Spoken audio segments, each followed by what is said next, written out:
સરસાણા એસી ડોમમાં કેસરિયા નવરાત્રીમાં મોટી સંખ્યામાં ખેલૈયાઓ ગરબે ઝૂમવા ઉમટી પડ્યા હતા. બોલિવૂડના પ્લેબેક સિંગરોએ જયશ્રી ગઢવીએ સુરતીઓને ગરબાના સૂરમાં તલ્લીન કર્યા.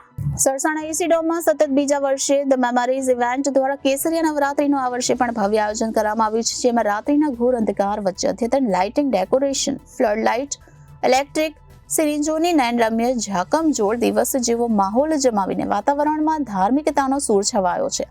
જ્યાં બોલિવૂડના પ્લેબેક સિંગર જયશ્રી ગઢવી, અક્ષત પરીખે સુરતીઓને ગુજરાતી ગરબાના સૂરમાં તલ્લીન કરી દીધા છે. પાવલી લઈને હું તો પાવાગઢ ગઈ તી, પાવાગઢ વાળી મને દર્શન દે, નહીં તો મારી પાવલી પાછી દે.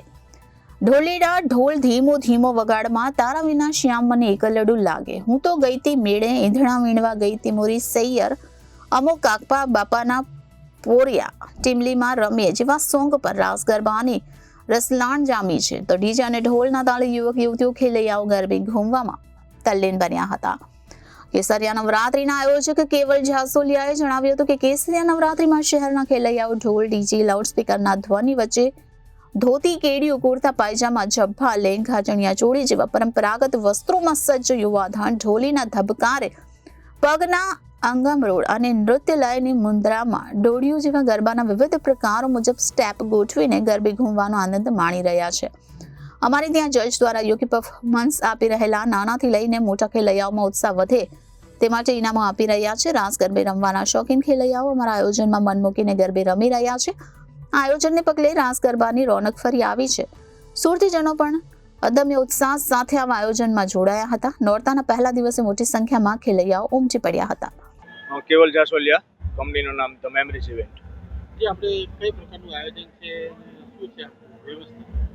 આયોજનની અંદર તમે આપણે શરૂઆત પાર્કિંગથી લઈએ તો પાર્કિંગ જે છે આપણું પેવર બ્લોક વાળું પાર્કિંગ છે અને કોઈ જગ્યાએ કાદવ કીચડ નથી પાર્કિંગમાં. અમે રોડ ઉપર કોઈ જગ્યાએ ગાડી પાર્ક કરાવતા નથી, તમામ ગાડીઓ અમારી અંદર છે અને ટુ વ્હીલરનું પાર્કિંગ તો ફ્રી છે. ત્યારબાદ અંદર જોઈએ તો આપણે ફૂડ સ્ટોલ, સેલ્ફી બૂથ અને જયસિંહ ગઢવીના તાલે લોકો કુશન કાર્પેટની અંદર નાચી રહ્યા છે. ખેલૈયાનો કેવો તમને સપોર્ટ મળી રહ્યો છે? કયા કયા ગ્રુપ લોકો આમાં જોડાયા છે તમારી સાથે? ખેલૈયાનો સપોર્ટની અંદર જોઈએ તો the raas group, TFG group, the memories group, બીજું શ્યામ ગ્રુપ છે, એન્જોય ગ્રુપ છે, જેકી ખેલૈયા ગ્રુપ, ફંકરેજ ગ્રુપ, ત્યારબાદ કેપીજીજી, આ તમામ ગ્રુપ અમારે ત્યાં રમી રહ્યા છે. અત્યારે કેટલા વાગ્યા સુધી ગરબા ચાલે છે? ગરબા જનરલી કાલે તમે 1-1.5 વાગે બંધ કરી દીધું, પણ 2 વાગ્યા સુધી ગરબા ચાલે છે. લોકોને કેટલી મજા આવે છે?